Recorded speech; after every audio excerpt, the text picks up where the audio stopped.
Welcome to the coverage of the 2024 Lightweight Men's Boat Race. I'm Fergus Mainland, and over the next 20 minutes I'll be taking you through all the action from this year's showdown between the men of Oxford and Cambridge universities. I'm pleased to say I'm in the company of two boat race winners. Rosa Millard was part of last year's winning Cambridge crew, and Jack Totham, who steered Oxford's men to victory in 2022. As we can see, the crews are in their final moments of preparation, so let's run you through the lineups contesting the lightweight men's boat race. In the coxing seat for Oxford, wearing dark blue, is Raoul Marchant. Isaac Throsby is in the stroke seat. Adam Pattenden is at 7. Luca Nadig at 6. Dylan John is in the 5 seat. James Mason behind him at 4. Dylan Disanaike at 3. Noah Pingle at 2. And Alexander Abel is in the bow seat. For Cambridge, wearing light blue, they're coxed by Ben Harding, stroked by Lewis Gray. Thomas Heppel behind him in the 7 seat. Freddie Markanday is at 6, Ben Jones at 5, Harry Fieldhouse at 4, Gianluca Vartan at 3, Sam Taylor at 2, and Emil Chernuska is in the bow seat for Cambridge. We can see there at the moment Ben Harding coxing Cambridge just with his hand up. The crews in the final stages of this race, getting themselves aligned. No state boat for them in this race. They'll have an aligner out on the course. Umpire Kieran Hayes watching on, making sure the crews are set and ready to go. And we are underway. The 2024 lightweight men's boat race has started, and it is a ferocious launch out of the blocks for both of these crews. And at this point, delighted to bring in Rosa Millard, winner of the boat race last year for the Cambridge women. And Rosa, you'll be delighted to see it's a phenomenal start for Cambridge, who are already out to about a quarter of a length lead. Yeah, it's always nice to see the light blue blades ahead. But you can see both these crews have had really strong starts. You can see in the bows the actual front of the boat lurching in and out of the water just as a result of the pure power going down from both these crews. And you can see right now, I mean, Jack, maybe you can make a comment on how they're getting quite close and the umpire might be getting a bit twitchy. That's it. I think there's an umpire's flag for the first time, and actually with that free start, both boats started pretty close together. And now Cambridge, you've had a good electric start, just pressing in towards that Surrey station. Cambridge on Middlesex. Surrey was the station chosen by Oxford, who won the coin toss a bit earlier on. And they've got to stick in there, Oxford, because Cambridge have been quick out the blocks. Yeah, Oxford have just been decimated off this start line. Cambridge, we're just over a minute into the race and they're already just about to break clear. We're up to a length's advantage for the light blues from Cambridge. Ben Harding has gotten so much of this crew out of this crew already in the race, and they're just about to break clear. This has been a tremendous start for the light blues. Oxford University have got to do everything they possibly can to hang in, because it will be Cambridge who have the advantage round this Middlesex bend early on. What was interesting to note, Oxford actually won the coin toss prior to this race. They chose the Surrey station. They wanted the station they're on at the moment, thinking they'd be able to capitalise on the Hammersmith bend to come. But that's later on down the line in the race. Right here and now, they're sitting over a length down on Cambridge, who have just blasted out of this race, haven't they, Jack? Yeah, absolutely. You can see Oxford there just struggling with the blade work a little bit on the front end as the water gets a little bouncy. And as we approach that new grandstand at Craven Cottage, Cambridge certainly with the lead. I think both coxes have steered pretty smoothly after that initial coming together. But now Cambridge just looking to push out and make that bend last as long as they possibly can. Their cox Ben Harding, he's rowed previously at the likes of Reading and as well as Thames Rowing Club, based in Putney, so he'll be able to capitalise on some of that tideway experience that he's got. But right now, Rosa, he's in the perfect position as they come past Fulham Football Club, newly developed Fulham Football Club. And they are out in front, and he can just choose whatever line he wants to at this stage in the race. I think having tideway experience as a cox is very important, and he'll know how the river moves. And it's especially important this year, considering that the river's now on yellow-red flags. There's a lot of rainfall coming down, so the traditional advantage of the stream may not be as it has been in previous years. So Ben's intuitive knowledge of the river will really be coming into play, and you can see that now. You can see there over a length's advantage now for Cambridge University, who are looking for their third consecutive win in the lightweight men's boat race. Obviously part of the lineup, the Cambridge dominance that swept absolutely everything in last year's race. All of the open races, the reserve races, the lightweight races, even the 2003 reunion race that they had last year as well. Cambridge won everything, and the lightweight men at the moment are certainly doing their part to lead this Cambridge crew to victory. Oxford, on the other hand, as we said, looking for their first win since 2001. But what's interesting, Jack, is it's a very new crew. There's only one returner. Adam Pattenden sat in the 7th seat. He's the only one who experienced defeat last year. And actually, for a new crew, that can be quite a positive thing. You haven't got a crew who are used to losing and who can perhaps bring a bit more confidence and a bit more belief into a programme. Yeah, I think sometimes freshness to a programme and an excitement and energy through the season ultimately helps. Obviously, with the merger at Oxford as well, lots of new positions going on. So Louis Corrigan, who's the OUBC president for the men, wasn't selected for a boat, but was magnanimous in that decision and took on the coaching of this Oxford men's lightweight boat.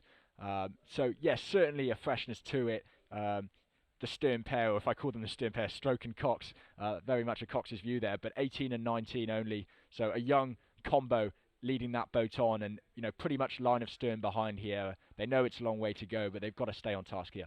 We're nearly 5 minutes in. The crews are starting to head past Harris Depository, moving on up towards Hammersmith Bridge, but this has been a tremendous start for the light blues of Cambridge University, and even just from that drone shot that we had overhead, we can see they're just stroke by stroke, inch by inch, they're just moving away from the dark blues of Oxford University. We're just rolling through the crew there, coming up to the stern pair, stroked by Lewis Gray. Thomas Heppel sat at 7. This is his second lightweight boat. He was in the crew last year that stormed to victory, and we can see there, just compare and contrast the faces between the Oxford crew sat 2, 3, 4 lengths back at this stage, and that Cambridge crew who just sat up enjoying it.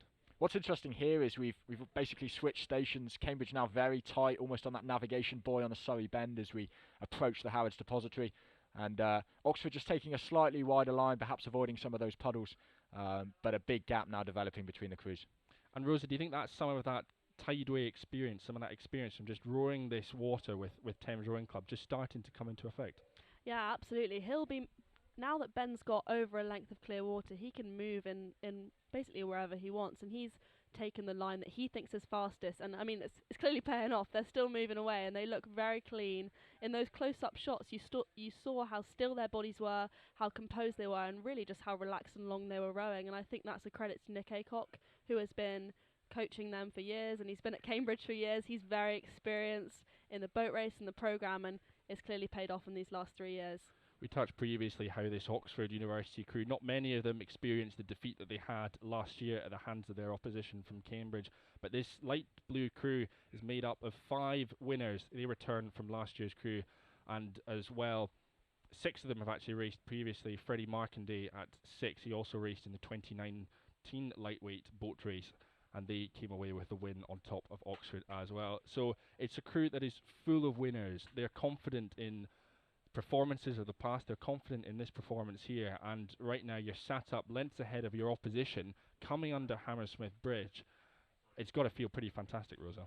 Yeah, I mean, as I said, they're a very experienced crew, and it's not just in the boat race history, but on the national stage. I mean, the athletes in this boat have performed very well at Bucks, lots of golds and bronzes and lots of medals, and that's a credit to the programme and the culture of CUBC.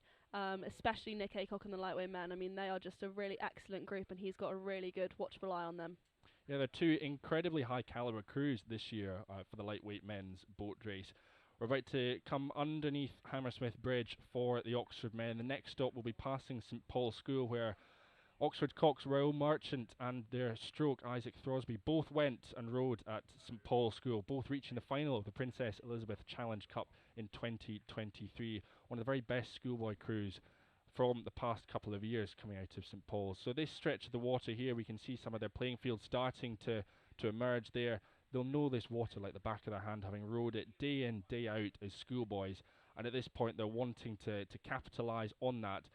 But as we've talked previously, Jack, Cambridge are now in the position they're not having to be constrained by what station they're on, and that bend advantage that Oxford will have previously hoped to have capitalised on, they're not able to do so anymore because Cambridge are so far ahead that they can do just that.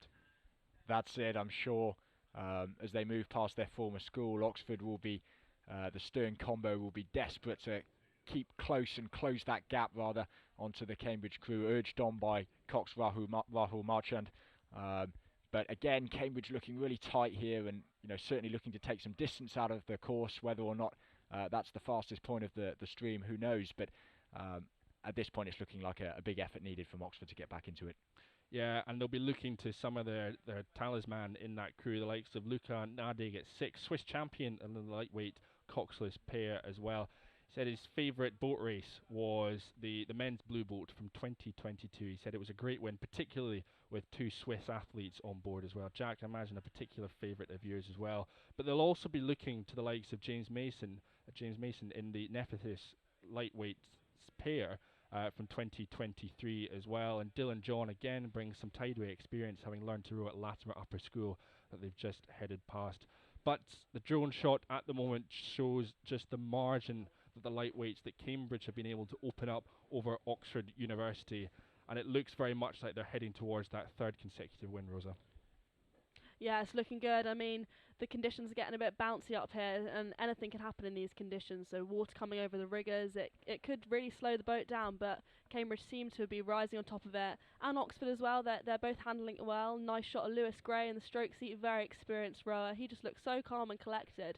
And in these conditions, sometimes it's difficult to row long and really get out round the front of the pin, but I think they're doing a really good job. And I mean, it's quite similar to how Ely looks most of the year, so they'll be used to these conditions. Yeah, they certainly will. Ben Jones there sat at 5 in the Cambridge crew. He's their president this year. And what a feeling as a president to be sat in the middle of your crew, urging them on as we're coming to the middle stages of the lightweight men's boat race, sat up ahead, so far ahead of Oxford University. As a president, that can be no better feeling than helping lead your crew to victory. But as we've seen a couple of times already, just a couple of these steering decisions, Jack, have been fascinating. The positioning of Cambridge compared to Oxford on this course. But now they're pretty much on the exact same line. Are we sensing that both coxes know exactly where the fastest water is? I think perhaps there's a kind of preconceived idea of where their line wants to be, but when the water's getting this rough, you're kind of looking around, maybe looking for a little bit of shelter if there is some. I think, it's pretty desperate times here for the Oxford men, but if I was in that coxing seat, I'd be talking about the risk factor from this water and how, it could just take a little error of blade work or judgment in the Cambridge crew that could bring Oxford back into it. So, that's, I think, a sort of incentive that the Oxford cox, Rahul, will need to use to drive his crew back on, as it's getting really headwindy now into this southerly breeze as we turn this corner. Yeah, it's starting to get quite choppy out there on this Hammersmith stretch. That theoretical advantage that Oxford will have been hoping to buy into is just about coming to an end. We're over halfway through this race, and soon the crews will be starting to head towards the likes of Barnesbridge, etc., in the dying stages of this race. But we can see there Oxford on screen at the moment. We've talked about that stern pair, Isaac Throsby, Rahul Merchant in the coxing seat. Both have had tremendous success as schoolboys, and it's worth remembering their cox is only 19, their stroke is only 18 years of age. These guys have still got a huge amount of time at Oxford. Perhaps they'll go on to do postgraduate studies, but they've got time to build a crew. They've got time to build a real program over the next coming years that they could be absolutely integral to. As we mentioned, Adam Pattenden, 22-year-old, the only returner from last year's boat race, previously at Shrewsbury School as well. So it's packed full of experience and packed full of talent, and perhaps that's a real opportunity for them to build success in years to come, and using Isaac and Rahul as linchpins of that. But on screen at the moment, your leading crew, Cambridge University. As we said, Ben Jones, their president, sat at 5. Behind him, the experienced Harry Fieldhouse, the 24-year-old Brit doing his PhD in engineering. Rosa mentioned successes at Bucks Regatta. Well, he's won gold in the lightweight coxless 4, gold in the coxless pair as well. And he's already picked up boat race wins. He won in 2022, he won in 2023, and he's looking to go for that hat-trick along with the rest of his crew from Cambridge in 2024. And Jack, at this stage, it's still looking heavy out there. It looks like a lot of work's going down in the shoulders. It's a stonking headwind, but they've only got to hang on in these conditions for another couple of minutes or so before the bend starts to move around towards Middlesex. That's it. I think both crews really tight on that last section of the Surrey Bend, looking for a bit of shelter, but I really don't think it's there, Fergus. I think it's a pretty direct wind down the straight section here. and as you say, it will take probably until the start of that Barnes Bend to find a bit of calm water. Ultimately, for the Coxers, a testing race, perhaps not through clashing of blades, but given the conditions here, a slow portion of the race in terms of the conditions, and both boats having to really stick to their pattern and their habits that they've spent all season developing and buying into, and a race now for both crews against the conditions as much as each other. Massively. Cambridge University doing their best just to hang on, keep control of their blades in these windy conditions. The stream's still bumpy, there's still a lot of wind blowing up. We can see Oxford just starting to catch their blades a little bit on some of these waves. It's going to be a difficult row-in for them. But for Cambridge University, just starting to drift over to that Middlesex side. Maybe try and find some shelter, but Jack, as you said, it's going to be very challenging to find. Yeah, not the busiest race for umpire Kieran Hayes, but worth noting that there's not a river closure for these lightweight boat races, only a notice to mariners. As we see from that drone shot, there doesn't look like to be few other people braving the conditions. We saw a sailing boat earlier on, but as we approach the distance, you can see a few white caps appearing on the water, and actually it's potentially from the umpire's launch, you're looking at the safety of both boats. Massively. I mean, we've talked already about some of the experience on board with Oxford. The same can very much be said for Cambridge University. We've mentioned the likes of their returners, 5 returners for Cambridge from last year's race, but as well they've got Freddie Markanday, who won back in 2019. That's his favourite boat race. It was the first lightweight men's boat race that we had on the Tideway. The women came to the Tideway a year later in 2020, but that will always stand out to Freddie winning that 2019 race with Cambridge. He is British and American, the 29-year-old, oldest in this Cambridge crew, doing a PhD, his postgraduate studies, a secondary PGCE. And what a way to round off your time at Cambridge, Rosa. Your postgraduate studies coming to an end, but also winning a boat race. Yeah, it's an epic feeling, and he'll be absolutely loving it. I mean, looking down at your opposition and seeing their lengths and lengths down, there is no better feeling. I think something that's underappreciated about lightweight sometimes is that not only are they doing an incredibly hard program, but they're doing it at a very prescriptive weight, and that is very difficult for them because not all of them will sit at that weight naturally. So in the last 2 weeks leading up to the race, they will be training in a calorie deficit, which is in no uncertain terms miserable. So these guys will be very tenacious, and getting to the start line itself is a challenge enough for some of them, and I think they're doing an excellent job considering that the last 2 weeks may not have been completely plain sailing with the weight target. That goes for both crews. So you can see there Barnes Bridge starting to grow ever bigger in the distance, and it will be Cambridge University who will head under their arches first. They continue to lead their rivals from Oxford University by some distance in the 2024 lightweight men's boat race. For Cambridge though, it's been an interesting run or so into this year's boat race. A challenging set of fixtures. They raced London Rowing Club. They won one against London Rowing Club, lost one against London, and they went up against the 4th crew from Oxford Brookes University and ended up losing both crews. So despite having the momentum of years gone by, of winning last year, winning in 2022, they've had to learn how to lose over recent weeks. And for a crew like Cambridge who have had so much success, Rosa, those kind of lessons during your fixtures can actually be quite important. Oh, absolutely. You need to learn under every environment, and I think Trial 8s is another example of that. That is an excellent learning opportunity, and every race on the Tideway side by side is a chance to learn and a chance to try things out, because you really don't want to be experimenting on race day. So they will have tried every possible scenario. They will know they hopefully will have prepared for every possible scenario, and the scenario that we see now is probably the most ideal one. No contact, a big lead where they can just sit back and really just enjoy the moment. So we can see 2 bridges in shot. At the bottom, Barnes Bridge. At the top of your screen, we've got Chiswick Bridge marking the finish line just a few metres beforehand. And the statistics show that if you're leading at Barnes Bridge, then you're almost guaranteed to go on and win the race itself. And from the position that Cambridge University find themselves in, it's all but guaranteed at this stage. Oxford University, they've had a big merger in recent years. They've come together with the women, the lightweights, the open weights athletes as well. And it's a really exciting time to be at Oxford University, Jack. We've had a lot of change, a club coming together, and perhaps the start of a different path for Oxford, who have struggled in recent years in the lightweight race. I think so. Definitely about finding their feet. It's great to see the lightweight races here in what's known as Tideway Week for the open weight crews, now just racing a day before. So a busy river in the build-up to the Gemini boat races, and I think, as you say, the start of a process for Oxford, where you've got a group of young athletes who are, still yet to make their mark on the sport for a lot of them, and this is a big first step into the public eye, and dealing with all of the media and the scrutiny in the build-up.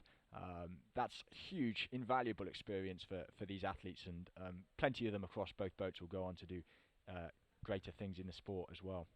Yeah, I mean, Tideway Week is an epic experience, but as Jack said, you do get a lot of criticism. I remember last year you got people coming up to you on the street saying, which crew are you, like, who are you supporting? And if they're not for you, they make it known, and these crews will know who's not supporting them, but even more importantly, they will know who is supporting them, and I think that's really, really important.